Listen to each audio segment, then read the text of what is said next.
Radio Andújar, 92.9 FM.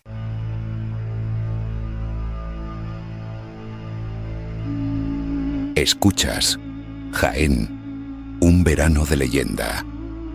Una idea de Radio Andújar promovida por la Diputación Provincial de Jaén para conocer nuestra historia a través de lo legado por la tradición oral. Déjate envolver por la magia de Jaén y sus leyendas. Conoce Jaén. dipujaen.es.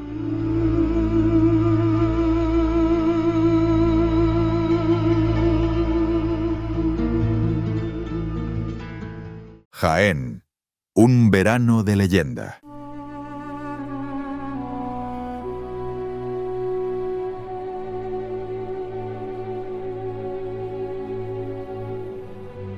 Hoy nos desplazamos a los Villares de Jaén, escenario de una historia tan trágica como aleccionadora.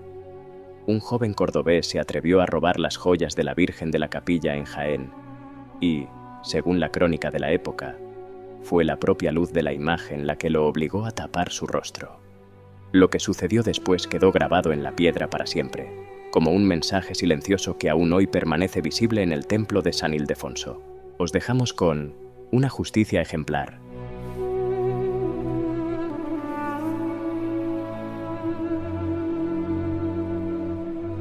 Ocurrió el año de 1568, cuando el pueblo de los Villares, entonces dependiente del concejo de Jaén, apenas se había consolidado su fundación.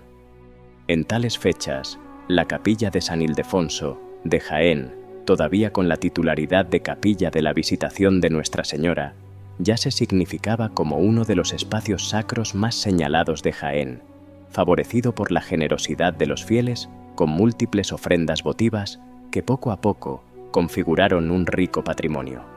Su situación peculiar en el solitario arrabal, fuera de los muros de la ciudad, y con fácil acceso desde el campo, lo mantenía envuelto en un continuo temor y sobresalto. Mucho más, cuando Jaén volvía a retomar su perdido carácter fronterizo al soliviantarse la comunidad morisca del vecino reino de Granada. Aprovechando sin duda estas circunstancias, un joven de noble familia cordobesa concibió la idea de desvalijar la capilla de Nuestra Señora y a tal efecto se ocultó en el púlpito y una vez cerrado el templo despojó a la imagen de la Virgen de la Capilla de todas sus joyas y preseas, así como de sus ricas lámparas de plata, no sin antes cubrir pudorosamente el rostro de la Virgen con un paño para evitar la turbación de su mirada. Después huyó entre las sombras de la noche y caminó en dirección hacia el sur buscando la seguridad de la sierra. Confundido y abrumado por su delito, vagó de acá para allá durante toda la noche y el día siguiente. Y 24 horas después de su sacrílego robo, cuando se juzgaba ya muy lejos de Jaén y libre de posibles persecuciones, resultó que se encontraba en las inmediaciones de los Villares, muy cerca por tanto de Jaén. Allí se tropezó con un guarda que, sospechando de su azoramiento y del abultado saco que cargaba a las espaldas, le detuvo y condujo frente a la justicia, ante la que se confesó autor de tan indigno expolio. El robo había causado una gran conmoción en la capital, hiriendo profundamente los sentimientos de la comunidad eclesial que presidía el obispo don Francisco Delgado, hombre enérgico y severo, por entonces muy ocupado en apoyar los preparativos para sofocar la rebelión de los moriscos. No conservamos las actas municipales de 1568 y, por tanto, no sabemos con detalle cómo se vivió tan doloroso robo. Pero sí disponemos en cambio de una deliciosa crónica, que del mismo hizo 70 años más tarde el licenciado don Antonio Becerra, capellán mayor de Nuestra Señora y prior de San Ildefonso, que nos lo cuenta así. Aquí referiré dos robos que han hecho a este santuario. El primero sucedió el año de 1568. Un mozo de tierra de Córdoba, tan mal inclinado como temerario, se quedó escondido una noche en el púlpito de esta santa capilla para robarla. Y a la hora más segura que juzgó a propósito para su atrevimiento, quitó a la santa imagen las coronas, joyas y vestidos, y huyóse llevando consigo el precio de su maldad. Pero como a los que son tan grandes criminales no dilata el cielo el castigo, ni para él se vale de más ministros que la misma atrocidad del delito, sucedió que habiéndose sabido el robo y sentídose en el lugar como era justo, antes que pudiesen lograr diligencias para coger al malhechor, su mismo pecado le puso en manos de la justicia, por un modo bien maravilloso.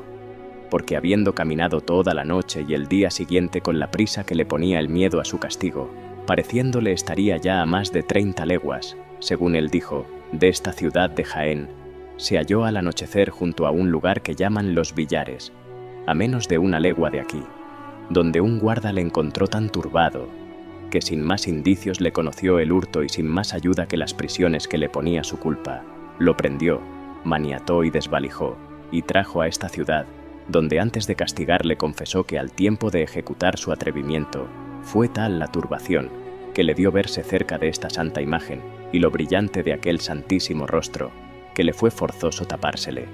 Ocurrióme aquí lo que le sucedió a los sacrilegos sayones que nos cuenta San Mateo en el capítulo 14 y San Lucas en el 12, Velavante eum, que taparon a Cristo nuestro Señor su santísimo rostro para poder burlarse de él porque les embarazaba la luz que de él salía.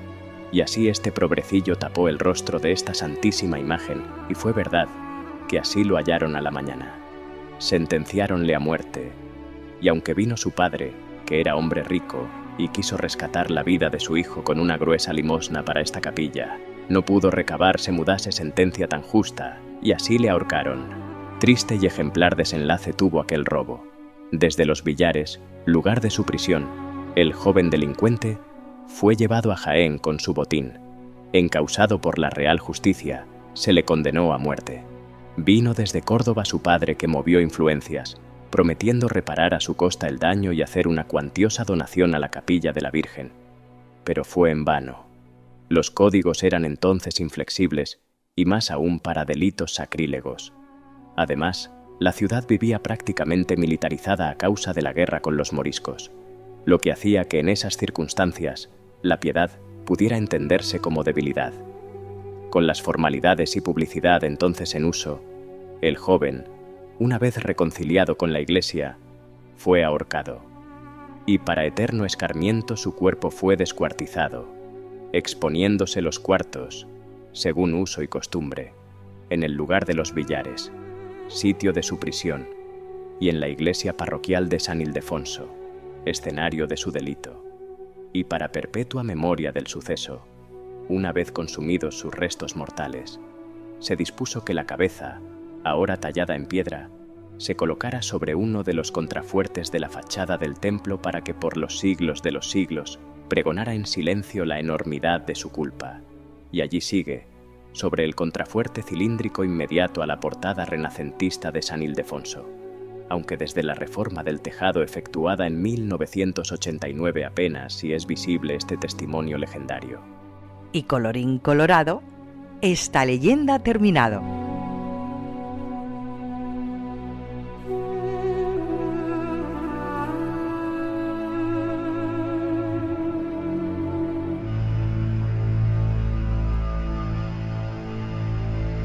Has escuchado un episodio más de Jaén, un verano de leyenda, una idea de Radio Andújar promovida por la Diputación Provincial de Jaén para conocer nuestra tierra a través de la esencia dejada por la tradición oral de nuestros antepasados.